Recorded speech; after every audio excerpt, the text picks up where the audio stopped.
आपण ओझोन हा जो लेयर जो आहे त्या ओझोन ह्या लेयरच्या संदर्भामध्ये माहिती जी आहे ही माहिती आपण करून घेतो आहोत. आतापर्यंत आपण ह्याच्यामध्ये वेगळ्या घटकांवर आपण चर्चा जी आहे माहिती जी आहे माहिती आपण ह्याच्यामध्ये आपण करून घेतलेली आहे. ही माहिती करून घेत असताना ह्याच्यामध्ये आपण काय अभ्यास केला आहे तर ह्याच्यामध्ये हा जो ओझोन जो आहे ह्या ओझोनला आपण O3 असं आपण म्हणतोय की हा वातावरणातील अत्यंत महत्वाचा अशा प्रकारचा वायू जे अनेक अशा प्रकारचे वायू महत्वाचे जे वायू जे आहे त्याच्यापैकी अत्यंत महत्वाचा अशा प्रकारचा वायू म्हणून ओझोनकडे बघितलं जात आहे. त्या वातावरणामध्ये असणारे हा जो लेयर जो आहे त्या लेयरच्या संदर्भामध्ये त्याचं कार्य काय आहे त्याच्या संदर्भामध्ये आपण माहिती आपण करून घेतो आहोत. या ओझोन मध्ये ऑक्सिजनचे 3 अणू असतात, 3 रेणू असतात. त्याच्यामुळे आपण याला काय म्हणतो आपण O3 असं आपण म्हणतो. ओझोनला ही जी संज्ञा जी आहे O3 ही संज्ञा वापरलेली आहे, ह्या नावाने आपण ओळखतो. आता हा जो लेयर जो आहे हा कुठं आपल्याला पाहावयास मिळतंय 30 ते 40 किलोमीटर अंतरावर आपल्याला पाहावयास मिळतंय. म्हणजे भूपृष्ठापासून 30 ते 40 किलोमीटरच्या दरम्यान ओझोन वायूचा हा जो लेयर जो आहे किंवा थर जो आहे हा थर आपल्याला आढळतो. त्याच्यामध्ये 3 अणू असतात. ऑक्सिजनचे 3 अणू असतात. O2 चे आपण पाहत की ऑक्सिजन जे आहे त्या ऑक्सिजनचे 3 अणू असतात. म्हणून हा जो वातावरणामध्ये 30 ते 40 किलोमीटर अंतरावर असणारा वातावरणामध्ये 30 ते 40 किलोमीटर अंतरावर असणारा हा जो लेयर जो आहे त्याला आपण काय म्हणतो ओझोनांबर अशा प्रकारचा आपण म्हणतोय. आता ओझोनची ही जी उंची जी आहे सर्वत्र सारखी नाही, हे आपण मागे आपण अभ्यास आपण केलेला आहे. हे जे भूपृष्ठ जे आहे ह्या भूपृष्ठावर ओझोनची जी उंची जी आहे ही ओझोनची उंची सर्वत्र एक समान आपल्याला पाहायला दिसून येत नाही. त्याच्यामध्ये मोठ्या प्रमाणात विविधता तफावत जी आहे ही तफावत आपल्याला दिसून येते आहे. याच्या संदर्भामध्ये माहिती जी आहे ही माहिती आपण ह्याच्यामध्ये आपण करून घेतलेली आहे. याचा रंग कसा असतोय ओझोनचा रंग हा ओझोनचा रंग हा जो वायू जो आहे हा निळसर रंगाचा वायू आहे आणि त्याचा वास जो आहे हा वास कशा प्रकारचा उग्र स्वरूपाचा वास त्याच्यामध्ये आपण आज पाहावयास मिळत आहे. याच्यामुळे ओझोनमुळे मोठ्या प्रमाणात काय होतंय ऑक्सिडेशन होतंय किंवा भस्मीकरण जे आहे हे भस्मीकरण घडून येतंय. हे आपण बघितलंय की हे जे स्थितांबर जे आहे ज्यावेळेस आपण सूर्याची जी किरण जी आहे ही सूर्याची किरण जे अतिनील किरण जे आहे हे भूपृष्ठाकडे येत असताना वातावरणामध्ये जे ओझोन लेयर जो आहे त्या ठिकाणी आल्यानंतर हे जे अतिनील किरण जे आहे याचं काय होतंय की ऑक्सिडेशन होताना आपल्याला दिसून येते किंवा भस्मीकरण होताना आपल्याला दिसून येत आहे. याच्यामध्ये हा जो वायू जो आहे हा हरितगृह वायूपैकी एक अत्यंत महत्वाचा अशा प्रकारचा सक्रिय वायू आहे. हे आपण अभ्यास केला आहे. याचं प्रमाण किती आहे वातावरणामधील ओझोनचं जे प्रमाण जे आहे वातावरणातील ओझोनचं प्रमाण 0.0006% एवढं प्रमाण आपण आज ह्या वातावरणामध्ये आपण पाहावयास मिळत आहे. त्याचबरोबर हे जे अणु जे आहेत ती याच्यावर आपण बघितलं की ऑक्सिडेशन किंवा भस्मीकरण होताना आपल्याला दिसून येत आहे की आपण बघितलं आपण की हे जे ओझोन वायू जे आहे ह्या ओझोन वायूमध्ये सुमारे 30 किलोमीटर उंचीवर सूर्याची जी उष्णता जी आहे त्या सूर्याच्या उष्णतेमुळे ऑक्सिजनचे काय होते विभाजन होते आणि विभाजन झाल्यानंतर O+O म्हणजे O3 तयार होताना आपल्याला दिसून येते आहे. म्हणजे ऑक्सिजनचे जे आहे हे ऑक्सिजनचं काय होतंय विभाजन होतंय आणि याच्यामध्ये ही जी जंपर जी किरण जी आहे त्याच्यामुळे ओझोनची निर्मिती होते हे आपण मागे आपण बघितलेलं आहे. त्याच्यामध्ये 3 अणू असतात. हे आपण अभ्यास केलेला आहे. आता हे जी पृथ्वीवरील याला आपण काय म्हणतोय ओझोन लेयर जो आहे त्या ओझोन लेयरला पृथ्वीचं सुरक्षक कवच सुद्धा आपण म्हणतोय. का? कारण का वनस्पती असेल प्राणी जीवन असेल किंवा सूक्ष्मजीव असतील किंवा हे जे सजीव जे आहे त्या सजीवांच्या दृष्टिकोनातून हा जो ओझोन वायू जो आहे ह्या ओझोन वायूला अनन्यसाधारण महत्व प्राप्त झालेलं आपल्याला पाहायला मिळतं. सूर्यापासून निघणारे जे अतिनील किरण जे असतात त्या अतिनील किरणाचं काय करतो हा शोषण करतो. हा जो वायू जो आहे हा शोषण करतोय आणि शोषण घडवून आणतोय. म्हणजे हे जे अतिनील लहरी जे आहे त्या अतिनील लहरीचे ओझोन वायूच्या थरात काय घडून येते हे शोषण घडून येताना आपल्याला दिसून येते. ते शोषण करताना आपल्याला दिसून येते. जे अतिनील जे लहरी जी आहे त्या अतिनील लहरींच्या शोषण झाल्यामुळे सजीवांचे काय होते भूपृष्ठावर असणारे जे सजीव जे आहे त्या सजीवांचे संरक्षण होते. अतिनील लहरीमधील प्रचंड उष्णता ओझोन वायूचा थर काय करून घेत असते, शोषून घेत असते. आणि त्यामुळे तापमानातील जे तापमान जे आहे हे तापमानातील तापमानात मोठ्या स्वरूपात किंवा तापमान जे आहे हे नियंत्रित स्वरूपात राहताना आपल्याला दिसून येते आहे. ओझोन वायूचा थर नसता तर पृथ्वीवर आलेली जे अतिनील लघुलहरी जे आहे त्या लघुलहरीमुळे अनेक अशा प्रकारचे त्वचेचे कर्करोग झाले असते किंवा भूपृष्ठावर असणार जे सजीव जे आहे, प्राणी जे आहे त्यांना अंधत्व निर्माण झालं असतंय किंवा जे त्वचा जे आहे हे त्वचा किंवा त्वचेवर मोठ्या प्रमाणात दाह निर्माण झाला असते किंवा अत्यंत भयानक अशा प्रकारचे आजार जे आहे हे भयानक अशा प्रकारचे आजार झाले असते किंवा सूक्ष्मजीवांचा नैनाट जो आहे हा नैनाट सुद्धा झाला असता, वनस्पती सुद्धा नष्ट झाली असतात. यासारखे परिणाम जे यासारखे परिणाम त्याला घडून आले असते. म्हणूनच याला आपण काय म्हणतोय, पृथ्वीचं संरक्षक कवच असं सुद्धा आपण म्हणतोय. आता हे जे ओझोन वायू खऱ्या अर्थाने पृथ्वीवर मानव आणि संपूर्ण सजीव सृष्टीसाठी वरदान आहे आणि तो अति धोकादायक अतिनील लहरींचे शोषण कशामुळे होत असते, ओझोन कडून होत असल्यामुळे ओझोन थराला हे जे ओझोन थर जे आहे त्या ओझोन थराला धोका म्हणजे संपूर्ण जीवसृष्टीला धोका निर्माण झाला असता. म्हणून अशा प्रकारचे आपण माहिती जी आहे ही माहिती आपण मागे बघितलेली आहे. आता ह्याच्यामध्ये आपण ओझोनचा क्षयच्या संदर्भामध्ये आपण अभ्यास करत होतो की हे जे ओझोनचा क्षय जे आहे, वातावरण जे आहे ह्या वातावरणात ओझोनची सातत्याने निर्मिती होत असते हे आपण अभ्यास केला की वातावरणामध्ये ओझोनची निर्मिती सातत्याने होत असते. म्हणजे ऑक्सिजन आणि ही जी उष्णता हे जे अणु जे आहे ह्या अणूपासून हे जे ओझोन लेअर जो आहे ह्या ओझोन लेअरची निर्मिती सातत्याने होत असते. परंतु मागील 2 ते 3 दशकांची जर आपण आकडेवारी जर आपण बघितली किंवा 1990 नंतर जर आपण बघितलं तर याच्यामध्ये मोठ्या प्रमाणात हे जे ओझोन लेअर जो आहे ह्या ओझोन लेअरला मोठ्या प्रमाणात तो कमकुवत झालेला आपणास पाहावयास मिळते किंवा ओझोन लेअरला छिद्र पडलेले आपणास पाहावयास मिळत आहे की याची जी पातळी जी आहे म्हणजे 2 ते 3 दशकापासून ओझोनची पातळी कमी झाल्याचे संशोधक जे आहे ह्या संशोधकांना आढळून आलेले आपणास पाहावयास मिळते. का? कारण का अंटार्क्टिका जो आहे त्या अंटार्क्टिकामध्ये संशोधन करणारे जे शास्त्रज्ञ जे आहे त्या शास्त्रज्ञांनी म्हणजे दक्षिण गोलार्धात 40% पर्यंत ओझोनचा क्षय झाल्याचे नमूद केलं आहे. म्हणजे दक्षिण गोलार्धामध्ये जे ओझोनचा जो क्षय जो आहे हा ओझोनचा क्षय किती टक्क्यापर्यंत कमी झालेला आहे तर 40% पर्यंत क्षय झालेला आहे किंवा ऱ्हास झाला आहे किंवा कमकुवत झालेला आहे अशा प्रकारचं मत त्या अंटार्क्टिकामध्ये संशोधन करणारे जे शास्त्रज्ञ जे आहे त्या संशोधन करणाऱ्या शास्त्रज्ञांनी मानलेलं आहे. म्हणजे सध्याही नेहमीच्या नैसर्गिक पातळीपेक्षा 1/3 ओझोनची पातळी कमी झाली आहे. सध्याची जर परिस्थिती जर बघितली आपण तर सध्या सुद्धा आपण काय दिसून येते तर नैसर्गिक पातळीपेक्षा हे जे ओझोन लेअर वायू जो आहे त्या ओझोन वायूच्या नैसर्गिक पातळीपेक्षा 1/3 ओझोन वायूची पातळी ही काय झालेली आहे, कमी झालेली आपणास पाहावयास मिळत आहे. आणि त्यामुळे पृथ्वीवर येणारे अतिनील लहरी जे आहे त्या अतिनील लहरीच्या प्रमाणात काय झालेले आहे तर वाढ झालेली आपणास पाहावयास मिळते. आता ही वाढ कशामुळे झाली आहे तर ही जी वाढ जी आहे हे हवेचं सतत काय होत आहे, प्रदूषण होत आहे. हवेचं सतत प्रदूषण वाढल्यामुळे ओझोनचा क्षय जो आहे हा ओझोनचा क्षय होतो आहे किंवा हे जे ओझोनचा जो थर जो आहे हा ओझोनचा थर अंटार्क्टिका खंड जे आहे त्या अंटार्क्टिका खंडाच्या वातावरणात मोठ्या प्रमाणात काय झालेला आहे, पातळ झाला आहे.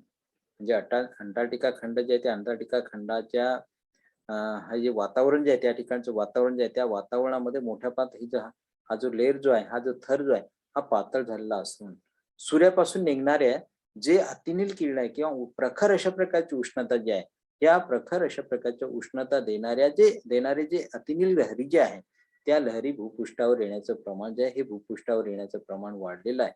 आणि अंटार्क्टिका खंडावरील ओझोन वायूचा थर इतका पातळ झाला आहे की शास्त्रज्ञांनी त्यास ओझोन वायूचा हा जो थरास पडलेले छिद्र असे म्हटलेले आहे. म्हणजे ओझोन वायूच्या थरास पडलेले छिद्र असं शास्त्रज्ञांनी म्हटलेलं आपल्याला पाहावयास मिळत आहे. कारण का अतिनील किरण जे आहे हे अतिनील किरणांचं प्रमाण पृथ्वीवर येणारे अतिनील किरण जे आहे त्या अतिनील किरणाचं प्रमाण वाढलेलं आहे. आणि त्यामुळे हे जे शास्त्रज्ञ जे आहे त्या शास्त्रज्ञांनी काय म्हटलेलं आहे की ओझोन वायूच्या थरास पडलेले छिद्र असं सुद्धा त्याने म्हटलेलं आपल्याला पाहावयास मिळतंय. आता आपण याच्यामध्ये ओझोन क्षयाची कारणं आपण अभ्यास करतोय, की याच्यामध्ये ओझोन का निर्माण झालं? आपण पाहतो की का ऱ्हास होतो आहे? ओझोनची ऱ्हास का होत आहे? ओझोन का कमी होत आहे? याचं आपण कारणं आपण समजून घेऊया, की त्याच्यामध्ये एक पहिलं कारण आपल्याला सांगता येते ते म्हणजे कुठलं आहे? सुपरसॉनिक विमानं आपण म्हणूया. हे जे सुपरसॉनिक विमानं जे आहे, म्हणजे तपांबराच्या वर असलेला जो स्थितांबर लेयर जो आहे, त्या स्थितांबर लेयरमधून मोठ्या प्रमाणात ही जी विमानं जे आहे, ही विमानं प्रवास करतात. त्या विमानांना आपण काय म्हणतो? सुपरसॉनिक विमानं आपण म्हणतोय. आता हे सुपरसॉनिक विमानं मोठ्या प्रमाणात आणि त्या वरच्या पट्ट्यामध्येच आपल्याला ओझोन लेयर जो आहे, हा ओझोन वायू जो आहे, हा ओझोन वायू आपण आज पाहावयास मिळतोय.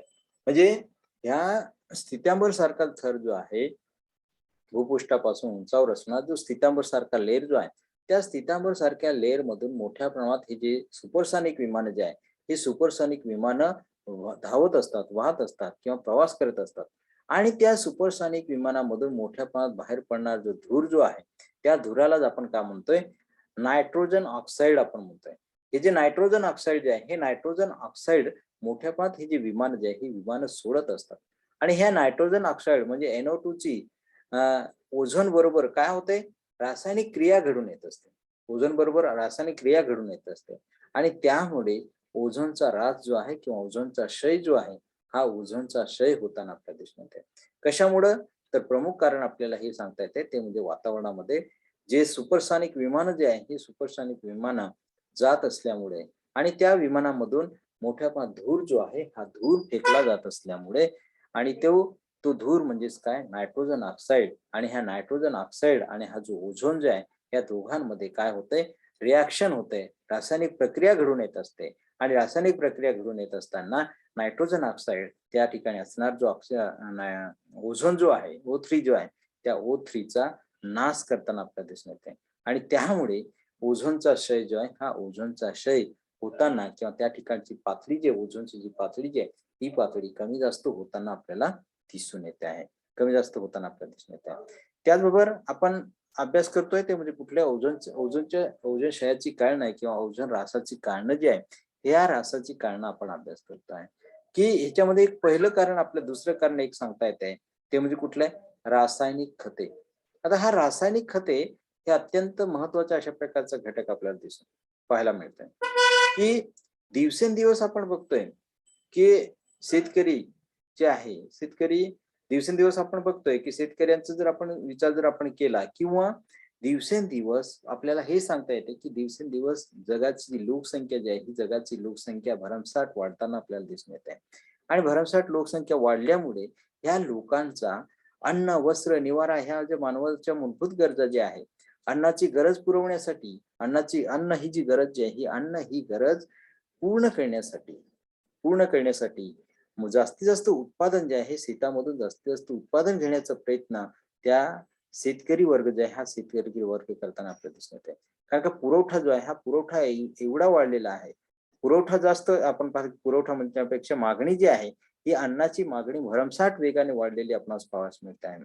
आणि त्यामुळे तो जो पुरवठा जो आहे हा पुरवठा करण्यासाठी तो जो पुरवठा जो आहे हा पुरवठा करण्यासाठी हा जो शेतकरी जो आहे हा शेतकरी त्या शेतामध्ये भरपूर अशा प्रकारचं नायट्रोजन युक्त रासायनिक खत जे आहे ह्या रासायनिक खते जे आहे नायट्रोजन युक्त रासायनिक खत जे आहे त्या रासायनिक खतांचा वापर शेतामध्ये सतत करताना आपल्याला दिसून येते मोठ्या प्रमाणात करतो आहे.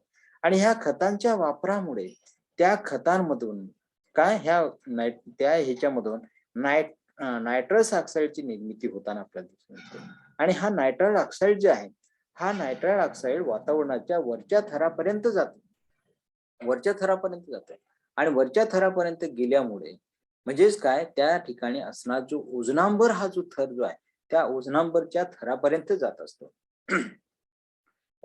आणि तेथे त्याची ओझोन बरोबर रासायनिक क्रिया निर्माण होते, रासायनिक प्रक्रिया निर्माण होते व ओझोनचा क्षय होताना आपल्याला दिसून येते. ओझोन वायू आहे हा ओझोन वायूचा क्षय होते. म्हणजे खालून नायट्राइड ऑक्साईडची निर्मिती मोठ्या प्रमाणात झाल्यामुळे आणि त्याबरोबर ओझोनांबर हा जो लेयर जो आहे किंवा ओझोन लेयर जो आहे त्या ओझोन लेयर मध्ये किंवा ओझोन वायू जो आहे त्याच्यामध्ये काय होत असते तर मोठ्या प्रमाणात ऑक्सिडेशन किंवा रासायनिक प्रक्रिया जी आहे रासायनिक प्रक्रिया निर्माण होत असते आणि ओझोन वायू जो आहे त्या ओझोन वायूचा क्षय होताना किंवा ऱ्हास होताना आपल्याला दिसून येत आहे.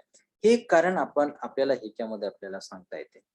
दुसरं आपल्याला काय सांगता येते याच्यामध्ये, ओझोनची क्षयाची कारण आपण अभ्यास करत असताना याच्यामध्ये एक तिसरं कारण आपल्याला सांगता येते, ते म्हणजे कुठलं आहे, क्लोरोफ्लोरोकार्बन.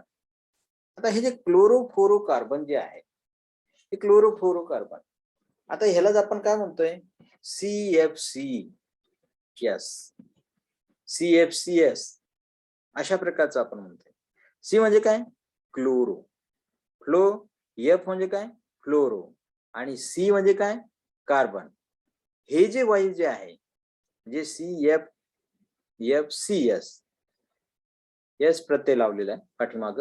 आता ह्याच्यामध्ये ही जी CFC ची जी कारण जी आहे ही कशा प्रकारची आहे, मानवी जे क्रिया ज्या आहे ह्या मानवी क्रियामधून होत असतात. मानवाने हे निर्माण केलेलं आहे. कारण का आपण आताच सांगितलंय की लोकसंख्या भयानक वाढलेली आहे. जगाची लोकसंख्या जवळपास 8.5 अब्जावर गेलेली आहे. 8.5 अब्जापर्यंत लोकसंख्या ही गेलेली आपण पाहायला मिळते. आणि ह्या लोकांची जी गरज आहे, अन्न, वस्त्र, निवारा, ह्या मानवाच्या मूलभूत गरजा ज्या आहेत ह्या गरजा पूर्ण करण्यासाठी निसर्गामधूनच हा जो वापर जो आहे निसर्गामधून हे जे घटक जे आहे हे घटक घेतले जातात.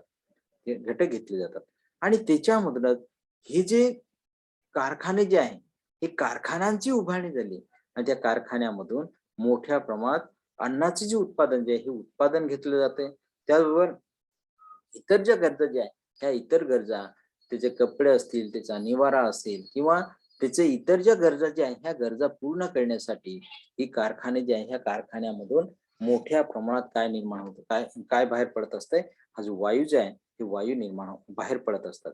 म्हणजे क्लोरोफ्लोरोकार्बन हे रासायनिक संयुग असून त्यामध्ये काय काय असतंय, क्लोरीन असते, त्याचबरोबर त्याच्यामध्ये फ्लोरीन असते आणि कार्बनच्या अणूचा समावेश होत असतो.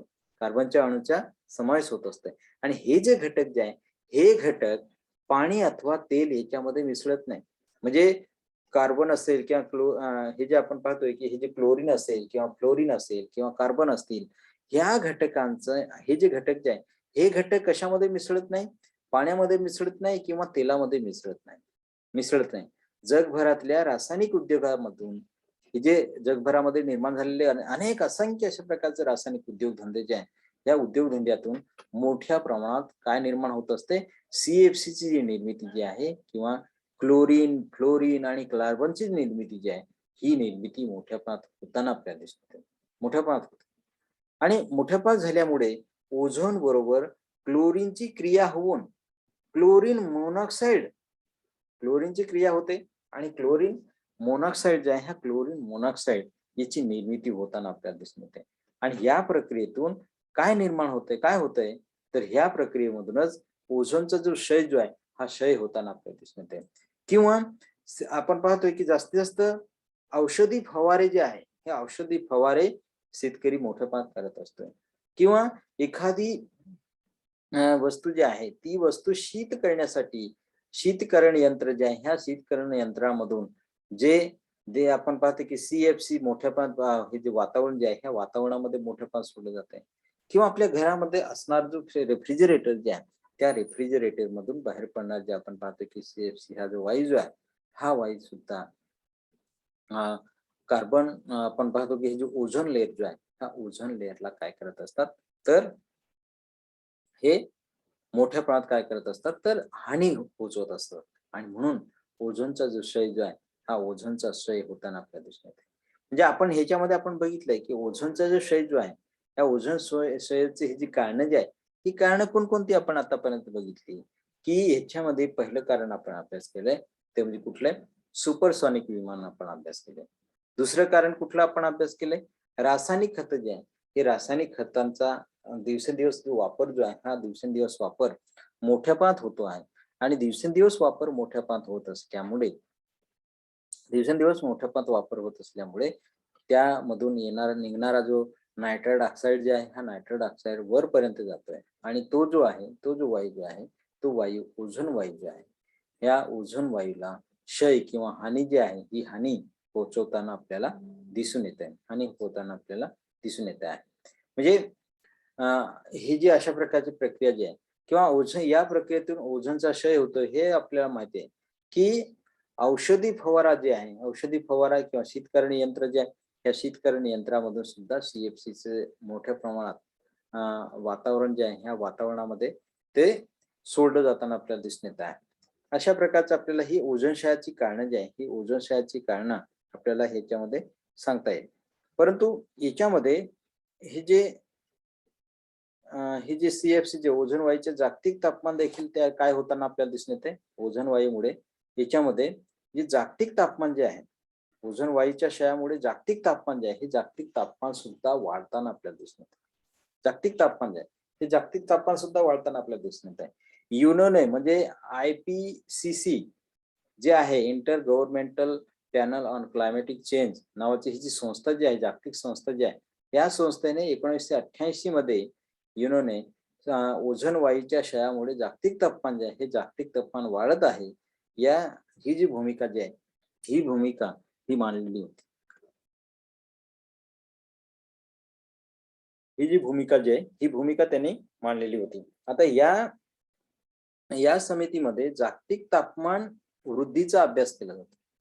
म्हणजे तापमान जे दिवसेंदिवस तापमानाचा अभ्यास केला जातोय, ही दिवसेंदिवस तापमानामध्ये कशा प्रकारची वाढ होते आहे, त्याचा अभ्यास जो आहे, त्याचा अभ्यास ह्या समितीमध्ये किंवा ही जागतिक समिती जी आहे तापमान वृद्धीचा अभ्यास जो आहे, हा तापमान वृद्धीचा अभ्यास करण्यासाठी ही स्थापन केलेली ही कमिटी आहे. आणि या समितीच्या मते ही जी समिती जी आहे, या समितीच्या मते औद्योगिक क्रांती जी आहे, ही औद्योगिक क्रांती पूर्वी वातावरणात होईल व परिणाम जागतिक तापमान वाढेल अशा प्रकारचं आपण सांगतोय की ह्याच्यामध्ये दिवसेंदिवस हे जे तापमान जे आहे, हे तापमानामध्ये मोठ्या प्रमाणात वाढ होताना आपल्याला दिसून येते आहे. आणि 1985 मध्ये अमेरिकेचा जो निम्बस हा जो उपग्रह जो आहे, त्या निम्बस या उपग्रहाने दक्षिण ध्रुवाजवळ म्हणजे अंटार्क्टिका खंडावर ओझोन थराला छिद्र पडल्याचे स्पष्ट केलं आहे. म्हणजे कधी 1985 मध्ये 1985 मध्ये अमेरिकेच्या जे निम्बस नावाचं जे उपग्रह जे आहे, जे ऑर्बिट आपण करतोय, हे जे उपग्रह सोडले जातात आणि या उपग्रहाने दक्षिण ध्रुवाजवळ म्हणजे अंटार्क्टिका खंड जे आहे, त्या अंटार्क्टिका खंडावर ओझोनचा हा जो थर जो आहे, त्या ओझोनच्या थराला छिद्र पडल्याचे त्यांनी काय केलेलं आहे, स्पष्ट केलेलं आपणास पाहावयास मिळत आहे. आणि नोव्हेंबर 1992 मध्ये कोपेनहेगन या डेन्मार्क येथे जगातील अर्ध्यापेक्षा जास्त देशाने 21 परंतु आजही CFC ची निर्मिती थांबवणे शक्य झालेले नाही. म्हणजे 21 जानेवारी 1996 पर्यंत क्लोरोफ्लोरोकार्बनवर बंदी घालण्याचे ठरवले होते, परंतु आज ही CFC ची जी निर्मिती जी आहे, ही CFC ची निर्मिती थांबवणे शक्य झालेलं नाही. म्हणजे अशा प्रकारचे आपल्याला क्लोरोफ्लोरोची माहिती आपल्याला ह्याच्यामध्ये आपल्याला सांगता येते. म्हणजे ओझोन क्षयाची कारणं आपण बघत असताना याच्यामध्ये आपण काय काय सांगितलं आहे की याच्यामध्ये ओझोन क्षयाची कारणं ही सुपरसॉनिक विमान जे आहे, त्या सुपरसॉनिक विमानामुळे मोठ्या प्रमाणात होते किंवा रासायनिक खते जे आहे, हे रासायनिक खतांचा वापर जो आहे, हा रासायनिक खतांचा वापर मोठ्या प्रमाणात वाढलेला आपल्याला पाहावयास मिळतंय किंवा क्लोरोफ्लोरोकार्बन आपण म्हणतोय किंवा CFC ची निर्मिती मानवी क्रियामधून होताना आपल्याला दिसून येते. आणि क्लोरोफ्लोरोकार्बन हे रासायनिक संयुग असून त्यामध्ये क्लोरीन, फ्लोरीन आणि कार्बनच्या अणूंचा समावेश जो आहे, हा कार्बनच्या अणूंचा समावेश त्याच्यामध्ये होताना आपल्याला दिसून येत आहे. म्हणजे हे जे जागतिक तापमान वाढ 1988 पासून मध्ये त्या युनो जे आहे, त्या IPCC inter governmental panel on climatic change या नावाची समिती जी आहे, या नावाच्या समितीमध्ये जागतिक तापमान वृद्धीचा अभ्यास जो आहे, हा जागतिक तापमान वाढीचा वृद्धीचा वेग हा जास्त आहे, त्याचा अभ्यास याच्यामध्ये केला जाताना आपल्याला दिसून येतो. आवाज येतोय का शशिकांत? त्याच्या संदर्भामध्ये आपण माहिती जी आहे, ती माहिती आपण याच्यामध्ये आपण घेऊया की हे जे ओझोन जे आहे, हा जो ओझोन जे आहे, त्या ओझोनला मोठ्या प्रमाणात छिद्र पडलेले आपण पाहावयास मिळतं. आता हे जे छिद्र जे आहे, हे छिद्र कशा प्रकारचे पडलेले आहे की अलीकडचे जे काळ जे आहे, त्या अलीकडच्या काळातील जे संशोधनानुसार अंटार्क्टिका खंडावरील जे वातावरण जे आहे त्या वातावरणात ओझोन वायूच्या थराला छिद्र पडले असल्याचे सिद्ध झाले. म्हणजे मोठ्या प्रमाणात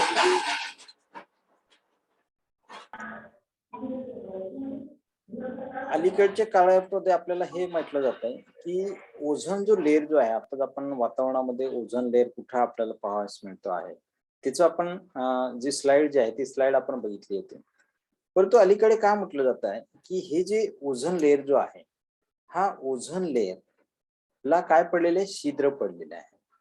आपण आताच बघितलंय की जे ध्रुवीय भाग जो आहे, दक्षिण ध्रुव जे आहे, त्या दक्षिण ध्रुवावर ओझोनचं जे प्रमाण जे आहे हे कमी झालेलं आहे. त्याचं थर जो आहे हा थरामध्ये कमी झालेला आपणास पाहावयास मिळतंय. आणि जे संशोधन केलेलं आहे त्या संशोधकांनी आता अलीकडे हे सांगितलंय की त्या भागामध्ये जास्तीत जास्त ओझोनला जे छिद्र जे आहे, ओझोनला छिद्र पडलेले आपणास पाहावयास मिळते. परंतु अलीकडच्या काळात जे आहे, त्या अलीकडच्या काळातील संशोधनानुसार जर आपण बघितलं तर अंटार्क्टिका खंड जे आहे त्या अंटार्क्टिका खंडावरील जे वातावरण जे आहे, त्या वातावरणात ओझोन वायूच्या थराला काय पडले आहे, छिद्र पडल्याचे सिद्ध झाले आहे. ओझोन वायूचे जे आपण थर जो आहे त्याला छिद्र पडल्याचे सिद्ध झाले आहे. कारण का अंटार्क्टिका जे आहे, अंटार्क्टिका जे आहे त्या अंटार्क्टिकावरील ओझोनचा थर हा पातळ होण्याचे प्रमाण दरवर्षी सप्टेंबर आणि ऑक्टोबर मध्ये जास्त असते. म्हणजे हे जे दरवर्षी अंटार्क्टिकावरचा जो थर जो आहे, ओझोनचा जो लेयर जो आहे, हा ओझोनचा थर पातळ होण्याचे प्रमाण जर आपण बघितलं तर दरवर्षी सप्टेंबर आणि ऑक्टोबर मध्ये हे जे पातळ होण्याचं जे प्रमाण जे आहे हे दरवर्षी सप्टेंबर आणि ऑक्टोबर मध्ये जास्त असते, अशा प्रकारचं म्हटलं गेलं. कारण का ओझोनचा जो आहे, ओझोनचा जो रास जो आहे हा अशा प्रकारच्या क्षयास हे ओझोनचे छिद्र म्हणून ओळखले जाते. म्हणजे हे जे छिद्र जे तयार झालेले आहे ना, छिद्र म्हणून ओळखले जाते. आता ओझोनचा थर पातळ होण्यास सप्टेंबर मध्ये सुरुवात होते आणि ही जी प्रक्रिया जी आहे ही प्रक्रिया कुठपर्यंत चालते, ऑक्टोबर पर्यंत चालत असते. ही जी प्रक्रिया जी आहे ही ऑक्टोबर पर्यंत चालत असते. परंतु नोव्हेंबर मध्ये ओझोनची पातळी पुन्हा पूर्ववत होताना आपल्याला दिसते आणि किंवा सुधारते. ओझोनच्या पातळीत होणारा अशा प्रकारचा जो बदल जो आहे, हा बदल संशोधकांना देखील काय आणतो आहे, गोंधळात आणताना आपल्याला दिसत आहे. आणि या थराचा क्षय होत असल्याचे वैज्ञानिकांना आढळले असून ओझोनचा क्षय विषयी जे संशोधनाची माहिती जी आहे ती पूर्ण झाल्यानंतरच अधिक त्या ठिकाणी स्पष्टीकरण जे आहे हे स्पष्टीकरण आपल्याला याच्यामध्ये मिळू शकते. म्हणून हे जे आहे ओझोनच्या संदर्भामध्ये ही जी माहिती जी आहे ही ओझोनच्या संदर्भामध्ये माहिती आपण याच्या प्रकारचं आपण घेऊ शकतोय. म्हणजे आता तुला हे समजलं असेल, समजलं का? स्क्रीनशॉट घेतले का आपण याच्यामध्ये? आता हे कारण आपण अभ्यास करत असताना याच्यामध्ये आपण अभ्यास केला की रासायनिक खते जे आहे रासायनिक खतांचा वापर कशा प्रकारचा केला जातोय त्याच्या संदर्भामध्ये माहिती आपण बघितलेली आहे. त्याचबरोबर हे जे कारणांचा आपण अभ्यास करत असताना ओझोन क्षयास किंवा ओझोन ह्रास जो होतो आहे त्या ओझोन ह्रासाची जी कारणं आपण अभ्यास करत असताना याच्यामध्ये आपण अभ्यास केले की क्लोरोफ्लोरोकार्बन जे आहे हा क्लोरोफ्लोरोकार्बन कशा प्रकारचं कारणीभूत आहे. त्याला आपण काय म्हणतोय, CFCS आपण म्हणतोय. आता CFCS ची निर्मिती जी आहे ही CFC ची निर्मिती कुठून होते, तर ही जी याला मानवी जी क्रिया जी आहे ही मानवी क्रियाने निर्माण केले किंवा मानवाने निर्माण केलेले हे जे वायू जे आहे हे वायू याचं उत्सर्जन मोठ्या प्रमाणात होताना आपल्याला दिसत आहे की क्लोरोफ्लोरोकार्बन जे आहे क्लोरोफ्लोरोकार्बन हे रासायनिक संयोग असून याच्यामध्ये आपल्याला काय काय पाहावयास मिळतंय, ह्याच्यामध्ये आपल्याला क्लोरीन आपल्याला पाहावयास मिळतं, फ्लोरीन आपल्याला पाहावयास मिळते का, आणि हे जे कार्बनचे हे जे अणूचा जे समावेश आहे ह्या अणूंचा समावेश याच्यामध्ये होताना आपल्याला दिसून येत आहे. हे घटक जर समजा आपण पाहिलं की पाणी किंवा तेल मध्ये मिसळत नाही तर ते प्रत्यक्ष कुठे जातात, तर वातावरणामध्ये जात असतात आणि वातावरणामध्ये गेल्यानंतर त्या ठिकाणी असणारा ओझोनांबर जो आहे त्या ओझोनांबरला काय निर्माण होते, तर हानी पोहोचवताना आपल्याला दिसून येते. म्हणजे अशा प्रकारचे हे जे कारण जे आहे त्या कारणांच्या संदर्भामध्ये माहिती जी आहे ही माहिती आपण याच्यामध्ये आपण करून घेतलेली आहे. आता हे आपण अभ्यास करत असताना ओझोन क्षय जे आहे किंवा ओझोनला छिद्र पडलेले आपणास पाहायला मिळत आहे. म्हणजे अलीकडचा जो कालखंड जे आहे त्या अलीकडच्या काळातील संशोधनानुसार जर आपण बघितलं तर अंटार्क्टिका खंडावरील जे वातावरण जे आहे त्या वातावरणात ओझोन वायूच्या थराला काय पडलेले आहे, छिद्र पडलेले आहे. हे संशोधनातून सिद्ध झालेलं आपणास पाहावयास मिळत आहे. परंतु अंटार्क्टिकावरील ओझोनचा जो थर जो आहे हा ओझोनचा थर काय झालेला होता तर पातळ झालेला होता आणि हे पातळ होण्याचे प्रमाण दरवर्षी सप्टेंबर ते ऑक्टोबर पर्यंत मध्ये जास्त असते. सप्टेंबर आणि ऑक्टोबर मध्ये जास्त का असते याचे सुद्धा अनेक अशा प्रकारचे कारण आहे आणि त्यानंतर आपण बघितलं तर हे जे ओझोनचं जे आहे त्या ओझोनला ओझोनचा होणारा अशा प्रकारचं जे क्षय जे आहे त्याला आपण काय म्हणतोय ओझोन छिद्र किंवा ओझोन होल अशा प्रकारचं सुद्धा आपण म्हणतो. ओझोन होल अशा प्रकारचं आपण म्हणतो. आता हे जे ओझोन होल जे आहे हे ओझोन होल किंवा ओझोनचा जो थर जो आहे हा पातळ होण्याचा सप्टेंबर मध्ये हे सुरुवात होते आणि ही क्रिया ऑक्टोबर पर्यंत चालू असते. परंतु नोव्हेंबर मध्ये पुन्हा ही जी पातळी जी आहे ओझोनची जी पातळी जी आहे पुन्हा पूर्ववत होताना आपल्याला दिसून येते किंवा सुधारताना आपल्याला दिसून येते.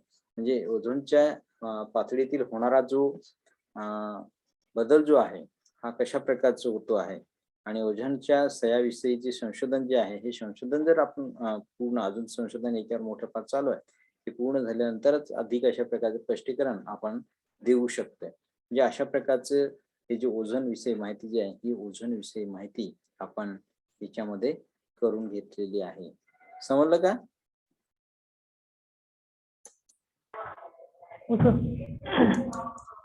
ठीक आहे. आपण काय करू आता हे जे आहे टाइम ही संपत आलेला आहे. उद्याच्या पिरियडला हवा आणि हवामानाच्या संदर्भामध्ये माहिती जी आहे ती माहिती आपण करून घेऊया. ठीक आहे. ठीक आहे. उद्याच्या पिरियडला आपण हवा आणि हवामानाच्या संदर्भामध्ये माहिती आपण करू.